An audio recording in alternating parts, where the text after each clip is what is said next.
পুজো মণ্ডপই যখন রাজবাড়ির সাজে তখন কেনই বা আমরা পেছনে থাকব। চলো দেখে আসি কালীঘাট নেপাল ভট্টাচার্য স্ট্রিট ক্লাবের পুজো মণ্ডপ। ঢুকে তো ফুল মনে হচ্ছে কোনো রাজবাড়িতে প্রবেশ করলাম। কেউ বলবেই না যে এটা কোনো রাস্তা।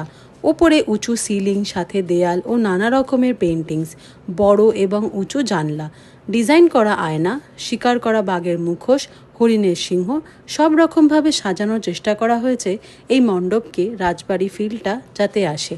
আর সত্যি বলতে ওরা সফলও হয়েছে।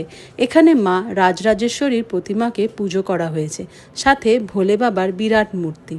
ছোট ছোট গণেশ, লক্ষ্মী, সরস্বতী আর কার্তিককে মায়ের কোলে অবস্থান করা হয়েছে। কেমন লাগলো তোমাদের এই পুজো মণ্ডপ কমেন্ট সেকশনে জানিও। আর সাথে ভিডিওটা ভালো লাগলে এটাও জানিও। লাইক, শেয়ার, ফলো আর সাবস্ক্রাইব করে যেও। বাই বাই, দেখা হচ্ছে নেক্সট ভিডিওতে। Till then, good bye.